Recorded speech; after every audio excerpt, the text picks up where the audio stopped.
Bienvenidas y bienvenidos estudiantes del primer grado de educación secundaria a una sesión más de su asignatura de Ciencias, Biología. Soy la profesora Ana Gabriela Martínez y me da mucho gusto estar con ustedes una vez más y compartir este espacio de aprendizaje con mi compañera. Yo soy la maestra Jacqueline Caldón. Me llena de felicidad estar con ustedes y ser parte de su formación en el área de las ciencias. El día de hoy trabajaremos el tema Dime qué comes y te diré qué tipo de nutrición tienes. Esperamos que las actividades empleadas para este contenido sean de utilidad para sus profesores y que ustedes aprendan y se diviertan. ¡Empecemos! En la sesión de hoy trabajaremos el aprendizaje esperado. Comparen la diversidad de formas de nutrición, relación con el medio y reproducción, e identifiquen que son resultado de la evolución. Para ello, centraremos la atención en el propósito, identificar semejanzas y diferencias en la nutrición de los seres vivos. Recuerden que en sesiones anteriores estuvimos revisando las explicaciones de Darwin acerca del cambio de los seres vivos en el tiempo y se trataron términos como selección natural, adaptación, variabilidad, evolución, entre otros. Estos conceptos son la base del tema de hoy, pues la forma de nutrición es una de las características que los organismos han desarrollado a lo largo de su proceso evolutivo. Los invitamos a seguir aprendiendo sobre este mundo maravilloso de la biodiversidad. Antes de iniciar, es importante que estén preparados con su cuaderno, bolígrafo, colores, lápiz y regla. También, si es posible, destinen un espacio cómodo y sin distractores para que tengan un buen aprendizaje. A lo largo de la sesión, se presentarán algunas actividades que les sugerimos realizar para construir los apuntes de hoy. No olviden que están elaborando su abecedario biológico y, como en todas las sesiones, tienen que incluir algunas de las nuevas palabras que aprenderemos. Pongan mucha atención para identificarlas. Si ya ocuparon algún recuadro de su abecedario biológico y desean agregar más términos que inicien con la misma letra, pueden anotarla al final. Lo importante es que definan conceptos nuevos y adquieran un lenguaje científico básico. Anteriormente hablamos sobre la riqueza de los organismos que hay en el mundo y específicamente en nuestro país. Recordemos que México es considerado megadiverso y seguramente, si observan en su entorno, pueden localizar varios seres vivos. ¿Sabían que estos seres vivos llevan a cabo varios procesos vitales, entre ellos la nutrición? Para ejemplificarlo, les pedimos que observen con atención los siguientes organismos. No es necesario que anoten las preguntas, solo reflexionen sobre su respuesta. ¿Cuál león tiene mayor probabilidad de sobrevivir, conseguir pareja y dejar descendencia? ¿Por qué creen que la nutrición es un proceso vital? Exacto, el león número 2. Al observar la imagen, podemos reconocer que los nutrientes obtenidos por el león le han permitido renovar su organismo y tener energía. Tomando en cuenta lo anterior, es probable que consiga pareja, herede sus características a su descendencia. De esta manera, la nutrición se reconoce como un proceso vital, tanto a nivel individual, ya que mantiene funcionando el organismo del león, como para su especie, al tener mayor probabilidad de mantener su linaje. Continuemos. Hemos estado hablándoles sobre nutrición, pero ¿qué es la nutrición? Atentos con este término porque lo pueden integrar a su abecedario biológico. Es el proceso mediante el cual los seres vivos incorporan, transforman y utilizan sustancias del ambiente para obtener la energía que les permite mantener sus estructuras y llevar a cabo sus funciones vitales. Entonces, ¿todos los seres vivos se nutren de la misma manera? No, y para responder más a detalle a este interrogante, pongan mucha atención en lo que se presenta. Como parte del proceso de evolución, los seres vivos que tienen mayor probabilidad de sobrevivir son aquellas cuyas variaciones les confieren alguna ventaja en el ambiente en el que habitan. En el caso de la nutrición, se observa que los organismos presentan diversas formas de obtener los nutrientes que necesitan para desarrollarse, reproducirse y sobrevivir. Debido a que es muy amplia la variedad de especies en el planeta, para su estudio se clasificaron en 5 reinos, tomando en cuenta las características que comparten. Por el momento nos enfocaremos en qué organismos pertenecen a cada reino. Posteriormente, identificarán de manera general el tipo de nutrición que presentan. Tomaremos en cuenta la clasificación propuesta por Robert Whittaker y Lynn Margulis sobre los 5 reinos. Recuerden que la clasificación de los organismos, al igual que otros temas de la ciencia, está en constante construcción, por lo que en distintas fuentes de información pueden encontrar otras clasificaciones. Los 5 reinos de los que hablamos son Monera. En este grupo se integran las bacterias y cianobacterias. Protista. Lo integran algas y unos organismos llamados protozoarios. Algunos son patógenos, como las amibas. También se incluye el reino fungi. Aquí se integran todos los hongos y, al igual que en otros reinos, algunos son patógenos. Plantae, como su nombre lo indica, incluye a todas las plantas. Y Animalia. En este grupo se encuentran los animales, incluidos nosotros los seres humanos. Ahora que ya conocen a grandes rasgos los organismos que pertenecen a cada reino, regresemos al tema de la nutrición. Maestra Jacqueline, ¿sabía que los biólogos han clasificado a los seres vivos en cómo se nutren? ¡Claro! Se dividen en 2, autótrofos y heterótrofos. Estos tipos de nutrición son muy interesantes. ¿Qué les parece si hacemos un organizador gráfico para comprenderlo mejor? Me parece buena idea. Los invitamos a que realicen su propio organizador gráfico. Utilicen los materiales mencionados al inicio de la sesión y, por supuesto, mucha creatividad.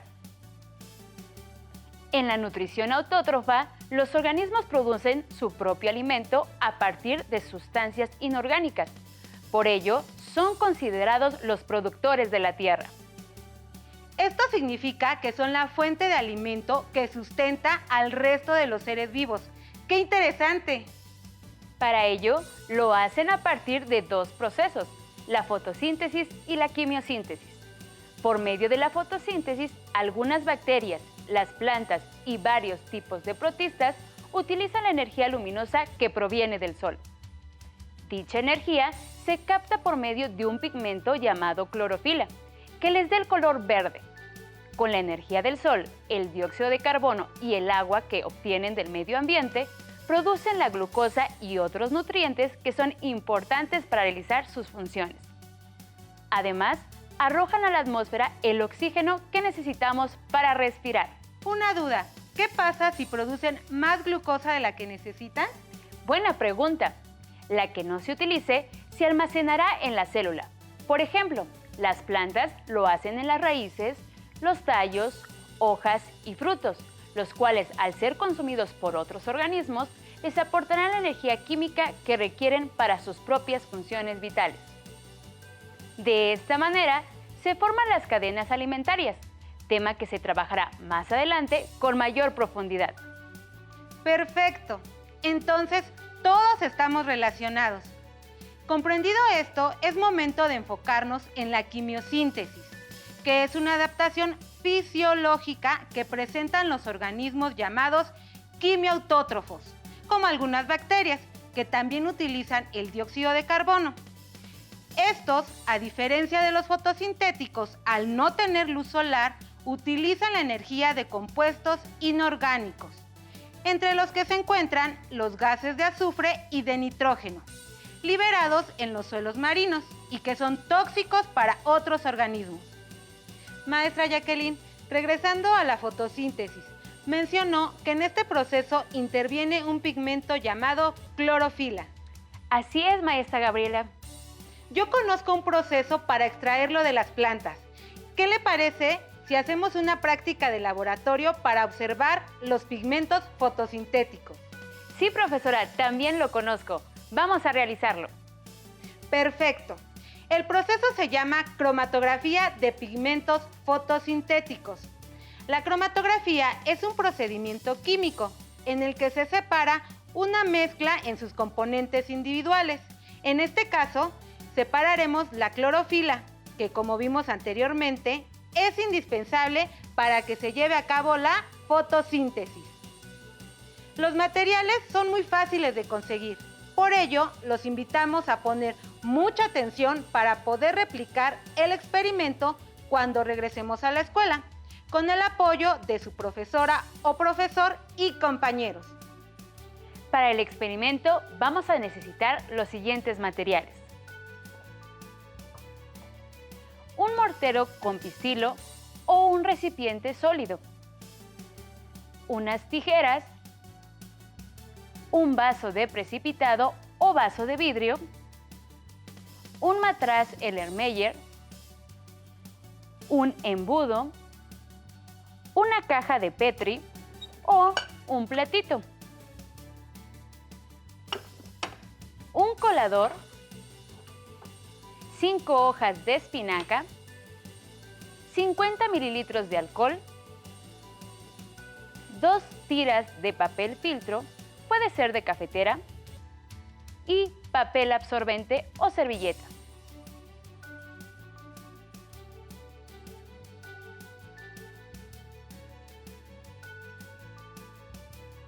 Empecemos con el procedimiento. Corten en trozos pequeños las hojas de espinaca.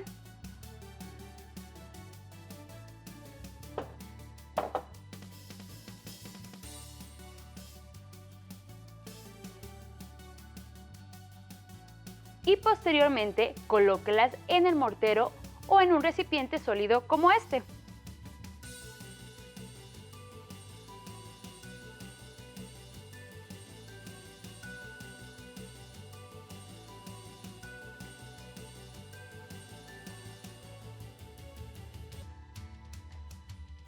Agreguen 50 mililitros de alcohol y machaquen las hojas con el pistilo.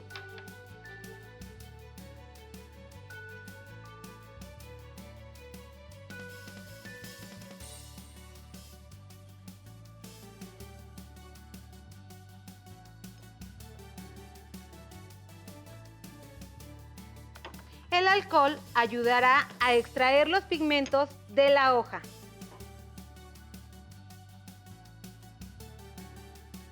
Como pueden ver, empieza a cambiar de color.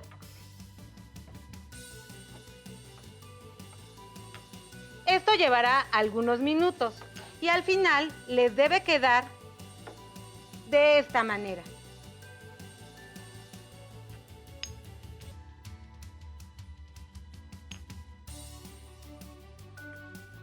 Después, coloquen en el matraz Erlenmeyer un embudo.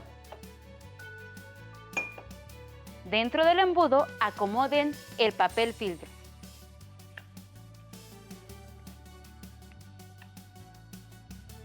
Vacíen la mezcla en el matraz Erlenmeyer.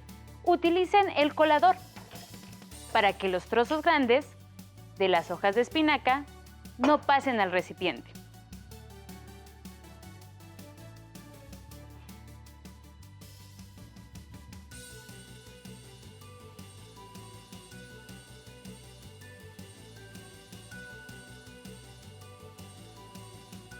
Esto permitirá obtener una solución de pigmentos fotosintéticos.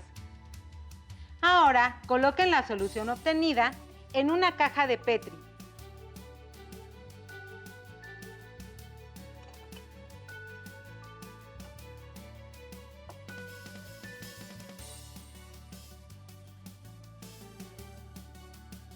Doblen un papel absorbente o filtro y colóquenlo dentro de la solución, de tal manera que se mantenga en forma vertical, así como les muestro. Deben tener cuidado y revisar que el papel no esté en contacto con las paredes de la caja de Petri.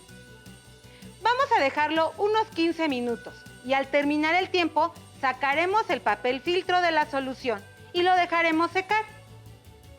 Por ahora, dejamos en pausa nuestro experimento. Lo retomaremos más adelante.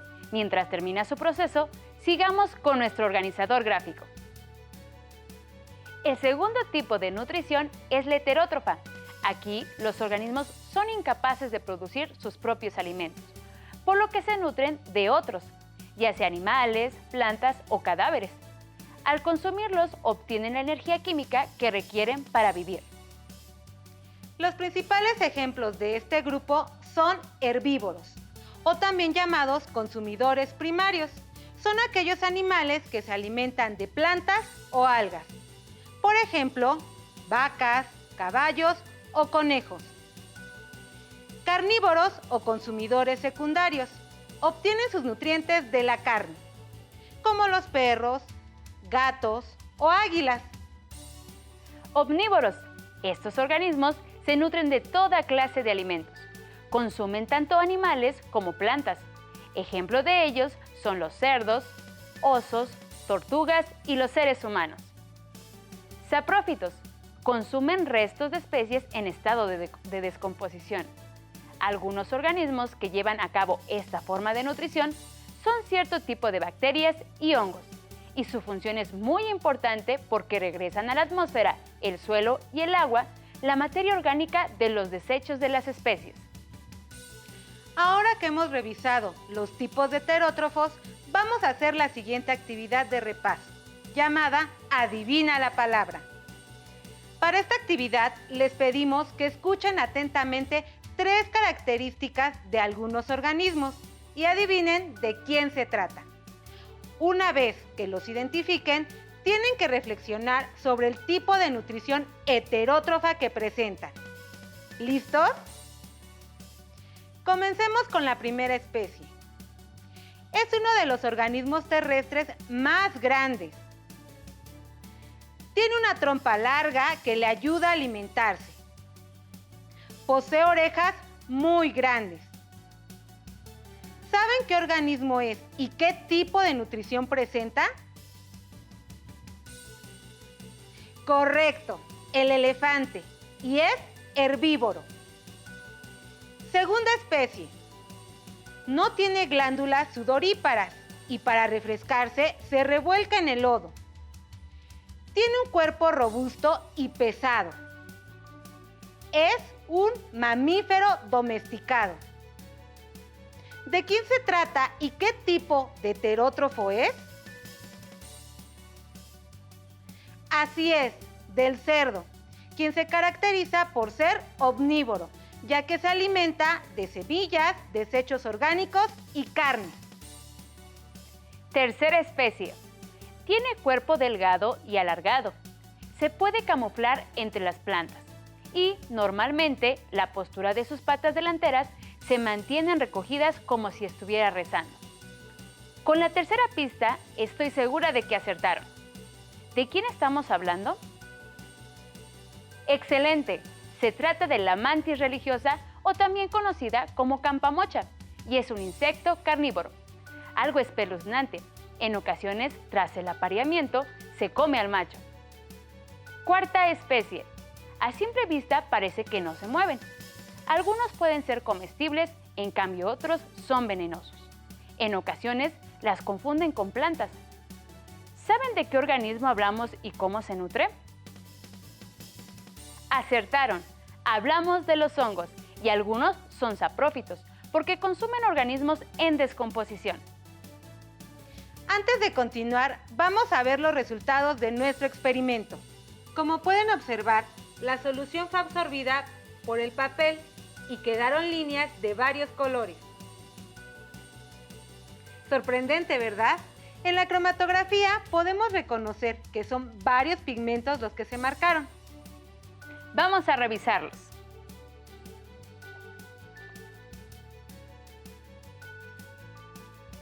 La franja de color verde azulado, que es la más marcada, es la clorofila A. La siguiente, que es un verde más amarillento, es la clorofila B. Este color de aquí, que es amarillo, corresponde a las xantófilas, que también son pigmentos fotosintéticos. Por último está el color naranja.